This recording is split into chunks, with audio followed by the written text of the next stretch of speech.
Hello everyone. So today we are further going to study about another set of nouns which can be called as collective nouns and possessive nouns. So from the word collective nouns we understand that collective is coming from the word collection. So a collective noun names a group. For example, this particular set of noun names a specific group of people, place, animal or things. Now you can look at some examples over here. One team is a group. Jury again is a group. Herd is again a group. So collective nouns names a group which is like a collection of people or things. Now, there is a point that you have to note, which is a collective noun is singular even though it names things which is more than two or two. Okay? So, a collective noun, even though it names anything which is two or more than two, it will still be singular in form. This is an important point to remember.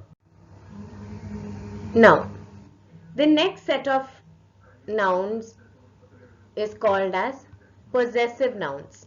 Now from the word possessive itself, you see it's possession, something that one owns. So in this particular sentence, you can say that this is Natasha's skirt. So it's showing an ownership, how Natasha is owning a skirt. Natasha's skirt, Tom's hat, Dan's photograph, Nikki's cat. So for that, we add an S to a noun to show ownership. And this is known as possessive noun. So when we add an S, apostrophe S to a noun to show ownership, it is called as possessive nouns. Alright.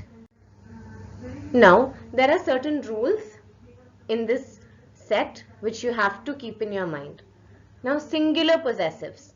In this, if we add an apostrophe S to singular words to show possession, it will be like this. For example, dog's collar. It's a singular word, and to show possession, you just add an apostrophe S. At the same time, if that particular singular word ends in the letter S, it is still necessary to add an apostrophe S. Even if the word ends in an S, it is necessary to add an apostrophe S. Now this is applicable to a singular word. If a singular word ends in S, then it is necessary to add apostrophe S. So this is a very important point, that to show possession you add apostrophe S to singular words, but if the singular word ends in the letter S, it is very necessary to add apostrophe S2. Look at these examples. Charles plus apostrophe S, Charles sneakers. Bess, Bess's dresses. Bus, Bus's tires. You add an apostrophe S to the word bus itself. So this is one thing that you have to remember. Moving on. Now the next topic is plural possessive. Now if you add an S to make a word plural, for example here we did cat, cats, it became a plural. Now if we add an apostrophe S, it sounds ridiculous, it's very difficult, cats, it doesn't make sense. So in that particular case, when it's a plural word, when the word is plural, we just add an apostrophe after the plural. For example, dogs collars, sisters backpacks. So here the word dogs, sisters, cars, all these are plural. In the previous slide we noticed that dog was a singular word, so we added an apostrophe s to show ownership. But here it's a group of dogs, it's dogs, it's a plural. So to make it possessive, we just add an apostrophe. Then it will become a possessive noun, but a plural possessive. Okay. Now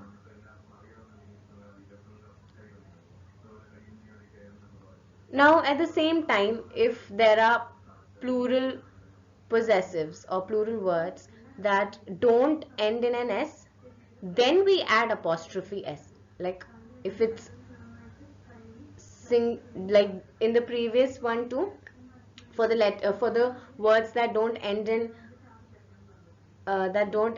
s, we add an apostrophe s for those singular possessives. Similarly, here too, in plural possessives too, the words that don't end in s, we add an apostrophe s. Here you see children, it's a plural, right? So we add an apostrophe s.